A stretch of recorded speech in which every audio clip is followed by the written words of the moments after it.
What is up, ladies and gentlemen, and welcome to today's video, where today we're actually going to be looking at my work, and I hope you guys can really enjoy it as well. The main reason why today we're going to be looking at my work is because of one of the comments. They say, who are you? Why can you even look and judge these K-pop videos? And in all honesty, that is a good question. But in the other point is, why should I not be able to judge someone else's work? Isn't that the point of art? Isn't that the point of, trying to find the better version of a video? I mean, in all honesty, if everyone just accepted the way things are, I think we wouldn't be in the era where we are. I mean, look at Apple. They learned from the very first iPhone, the second generation, the third generation, and now we're all the way on the iPhone 13 and coming to the iPhone 14. That is completely crazy, but this is how we are as communities. We want to improve from our past and get better, and better, and we listen to the feedback that people tell us.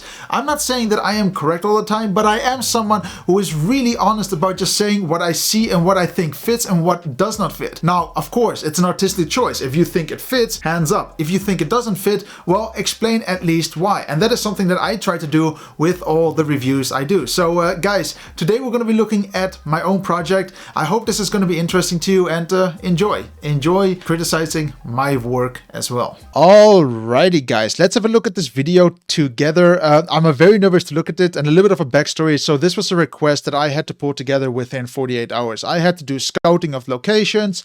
I had to make sure that I had enough batteries for the entire set.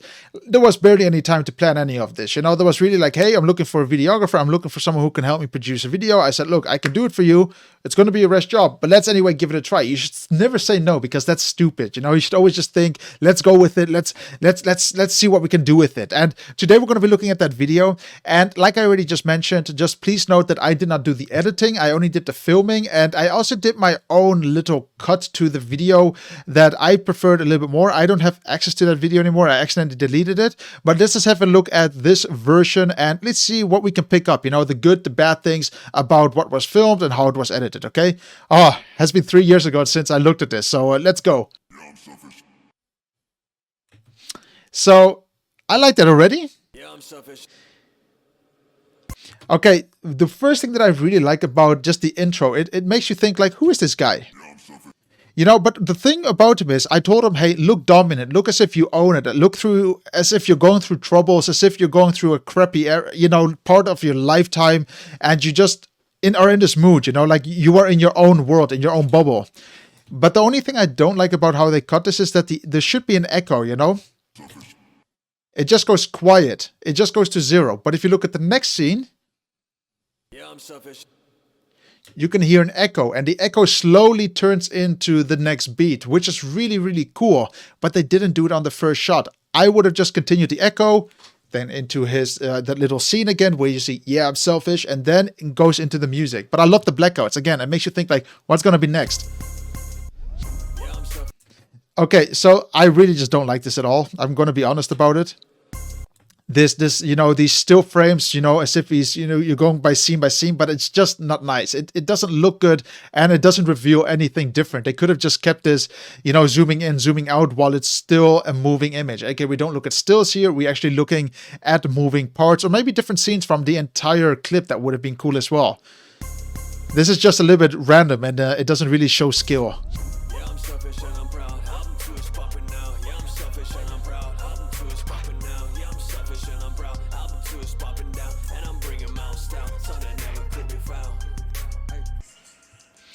And again, they did it again here for some reason. There's like this 2-3 seconds of, let's go back there. Like, let me count the frames actually, because you can do that on YouTube, luckily. Okay, let's count them. 1, 2, 3, 4, 5, 6, 7, 8, 9, 10, 11, 12. 12 frames of that being frozen. It might not sound and look like a lot, but it's something that disturbs me. They should have just continued it and went to the next scene, but they freeze the frame again. I don't know, like, why did they do that? But the next part, I think that they did is really smart actually. They basically turn the sound or the song to what is heard on the iPhone. So they sync the iPhone song to the real song in the background. And they're using this basically as a transition phase, which is really smart. And we can watch it all again, bit by bit, over and over again if you want to. But for now, let's just have a look at that one section and see what I picked up with and give you some feedback on how I filmed this. So for this, I had 2 LED panels set up right from both sides, I think.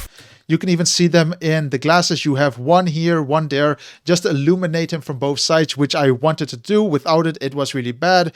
I chose a parking lot because of the lighting condition. Outside, it was sunny, but the lighting was just, you know, it wasn't really secure. It wasn't as if one day it will be cloudy, or one moment it will be cloudy, the next moment it would be sunny. It wasn't really consistent for me, you know, throughout the entire shoot. So I said, hey man, let's go to this garage. There's lighting, it's nice, it's cool, and we have the space without, you know, being interrupted, which is really nice. And all these shots are handheld. Nothing here is on the gimbal. Everything is handheld, which also gives it a bit of movement. It makes the video look a little bit more alive, which I really like. And I'm happy they didn't stabilize it too much, making it too static. And then we also have a shot from the bottom here, again, showing a little bit about the car, showing a little bit more of the location. I'm not saying the location is the most beautiful, but again, if you have to organize this in 48 hours, you have to do with what you have. So it was really fun still, you know, to look and see where we can film it. And then we go a little bit more into a close-up again. You know, we're again going from a side shot. You need to look at different angles. I wish the car was not in the background here. You can see this BMW, if not mistaken, in the background. Not really cool for me. I wish there was a way to move it. But then again, if you're not in a private location, you cannot do this. You know, you cannot just ask people not to park there. But it was what it was. And I do like the bokeh. You know, the background is blurred out, so you do not pay attention too much. But it's still a cool shot that it was from the side. And I liked it. I wanted to play with different angles. The same when I look at K-pop videos, it's the same. I like it when they move around, where I show a little bit of movement from the front, from the side, from the bottom, from the top. It's nice.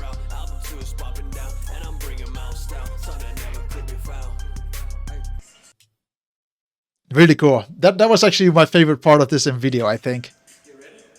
And this was cool as well. Then he says, "You ready?"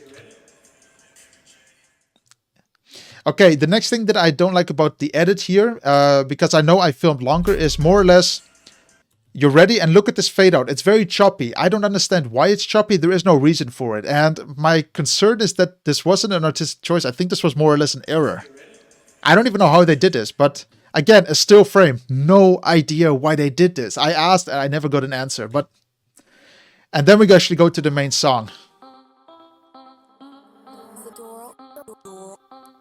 And that was cool. The way they did it there with the still frames and moving along to the story, it was actually nice. And the shots here, again, really nice, really focused. You're focused on the character here. Of course, you know, he's sticking out his middle finger. I'm not trying to say that this is so cool. You know, I'm not really interested, you know, saying fuck you too much, but it's cool still for the shot. You know, it's focused on the entire what's happening, like middle finger up. And then you can see him getting into his car and it's completely blurred out. And they're using this opportunity to put the song title or the artist name. So this location was a little bit random. I really don't like it at all. So this location was chosen because the artist here was more or less thinking about, we need a location that's open where there is space. And I was thinking, man, this could actually be nice because it also has the city of Frankfurt in the background. Sadly, I just never filmed the background. I'm very disappointed in it, but now that I see it, this is how I would have changed it, of course, you know?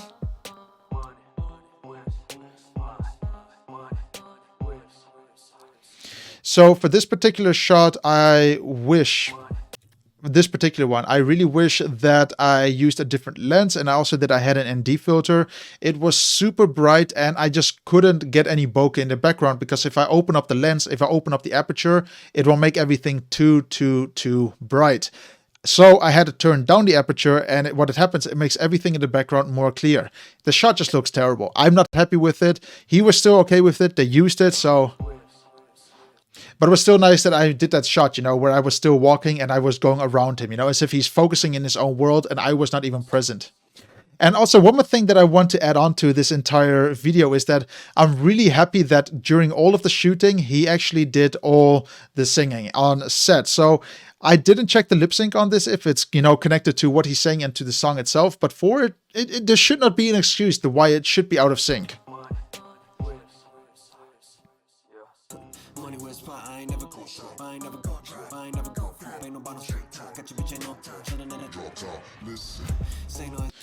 So I like the shots. I like what they're doing on beat with the cuts.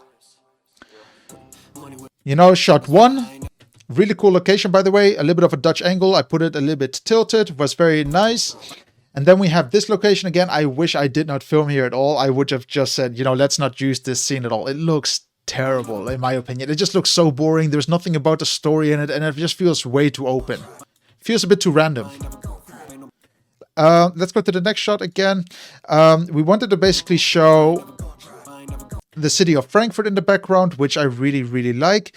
And these are basically the main highlights of the city. It was a really bright day. And again, you can see that the entire sky is blown out. If I had an ND filter with me, which I didn't, for some reason, I actually forgot it, I could have made the sky actually blue, or they could have done it in post. One thing that is really cool, though, what they added in post-production here is if you look at this building here, let me move to the side a little bit.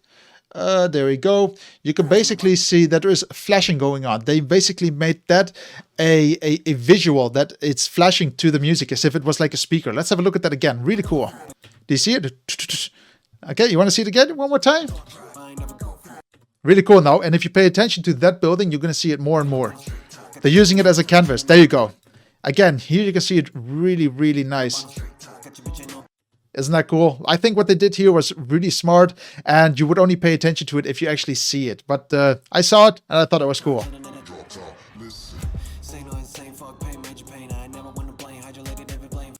My favorite shot actually is in this location. It's nice and tight. It has beautiful angles. It's unique. It feels nice. It feels constructed. Really cool.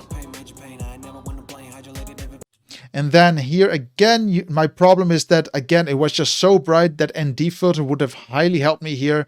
Out of the car, everything is still in focus. I wish it wasn't. And that ND filter would have just brought down the brightness a little bit. Also, I maybe should have closed the top window, get rid of that sun, make sure that he's in focus. And also, I should have just brought an LED light, which I, for some reason, didn't. I thought for, you know, it's sunny weather, we don't need more lighting, but it would have helped in this scenario just to, you know, get rid of some of those shadows that are underneath his face because of the cappy.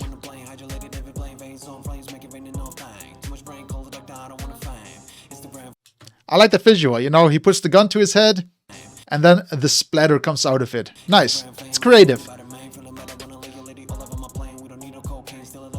So here, you can see that we're in a completely different scene, okay? In a different location, completely different set. I just want to call it a set even though we didn't pay for it. But the sun was slowly getting lower and lower, meaning it was less brighter. And because of that, I was basically able to get some nice blurs from the background. If you look closely, you can still see that this is a city behind it. And you have some very nice architecture going on it. But it makes the background very, very interesting. And the colors are beautiful. I love that it was golden hour. I love the golden tint to his skin. Really beautiful.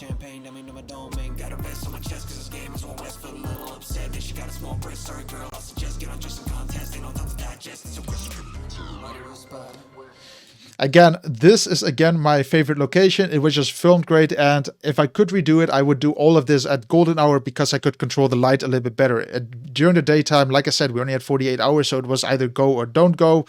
I went with it, and it was a really big missed opportunity from my end, but I did enjoy what I went with, you know, still. It was a great learning opportunity, and it really shows that even though it's sunny, you can still bring equipment with that is illuminating, aka lights, a small little LED panel. It just gets rid of some of the shadows, you know, on the faces.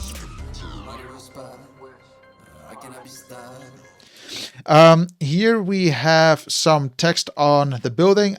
In my opinion, they could have, again, made this a little bit more fuzzy, maybe more fitting to the background. It just doesn't feel like as if it's connected to the building itself. That could have been nice because the tracking is really nice. It just doesn't feel as if it's connected to the scene. It just feels like it's put there, and it actually is, but it doesn't feel as if it's really part of the entire the entire set.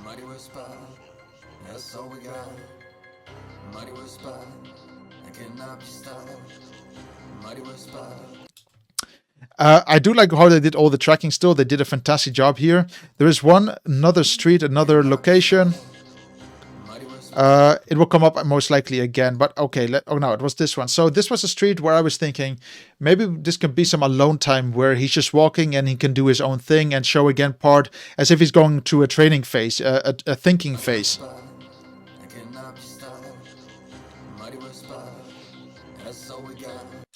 Let me have a look at that shot again.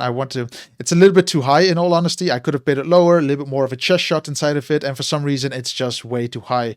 If it was me, I would have edited maybe just a little bit less, zoom in a little bit more and get a little bit more of his headshot and show less of the location. But I still like it that they did something with it. They added like the MWP, money was part section to it. That was smart, just to fill up the space a bit. They still did something with the shot, which is good. I also just want to say one more thing. When you see him just walking, this was basically B-roll. What we considered was that we're in the city anyway, no matter where we're going. So if we're going from set A to B to C to D, in between, when we walk there, we would just film everything. Wherever he's going, wherever he's doing. That was the entire idea behind it. That's why you have shots like this.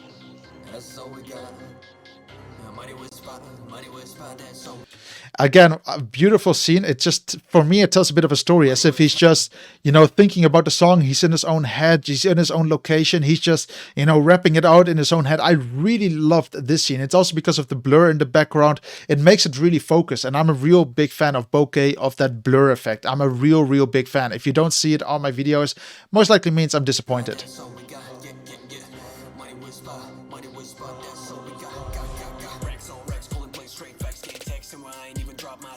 Really nicely edited on beat here. It's really hard, to just ignore these people. Theoretically, you should blur all these people out because you're not allowed to show them. But either way, they're in the video.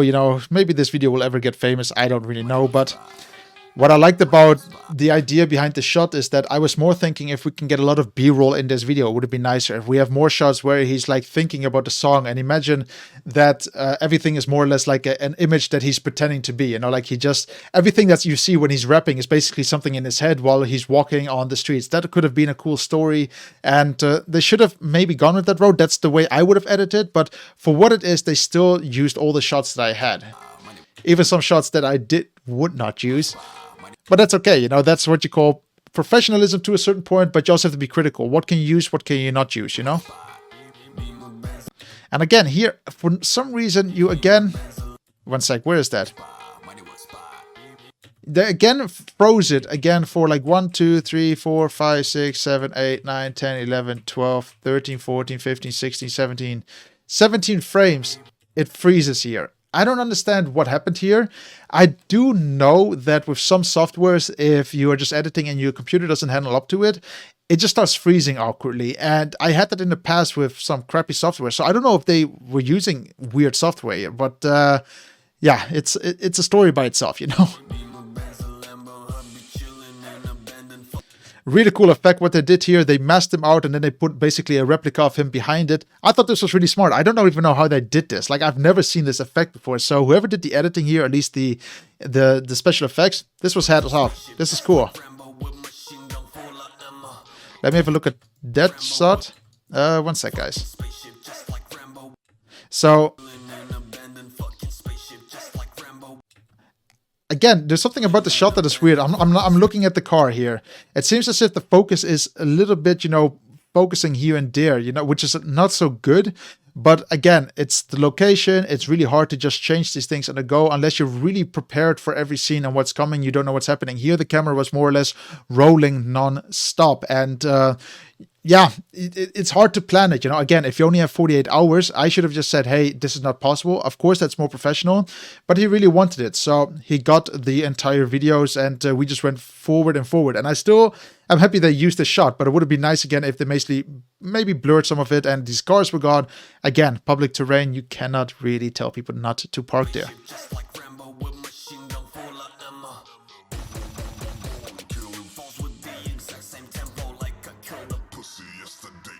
Then this was a second location, which I liked. It was again at the golden hour. What I liked about it is, again, it just allowed me to control the camera much better. It had really nice lighting conditions there because on the other side, there was a white wall, which was reflecting basically the light. So it was basically like a bounce guard, a natural bounce guard. Really, really lucky on that. And I love the roughness of the location as well. And you can see here already, like if you look at some of the locations, people are looking, they're like, what is happening here? I still wish we shot this at golden hour, then we could have blurred many of this out. But hey, People were looking. It's somehow like, you know what, you have to go forward with it. And I must give credit to this guy. It's really tough to just pull this through, but he didn't give a fuck about anyone, which was really, really, really actually professional from him, you know, because he's just a startup. A lot of people would be scared to film like this, but he really just went with it. And because he was ready to do it, I was ready to do it. It's, you know, it's teamwork. You know, everyone has to be ready to just do what they need to do.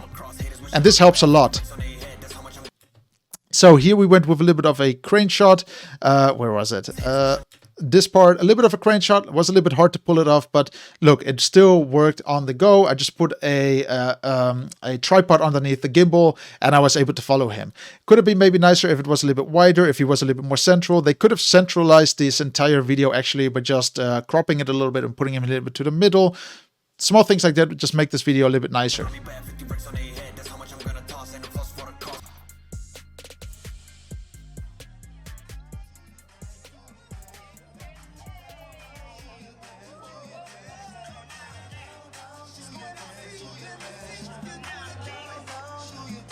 This was actually funny because for some reason he just says, I'm just going to go in there, you know, and I'm just going to start dancing with these guys. Like, I don't even know if he was allowed to, if this was a dance school or anything like that. But he just joined in. I don't even know if he was allowed to, but it was really cool that he did it.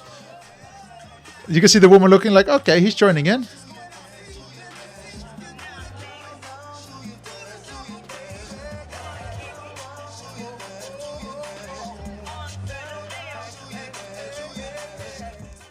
But I thought it was a nice ending, you know, a nice way to actually stop the video. But I will be honest, again, this video was not perfect for me for many reasons.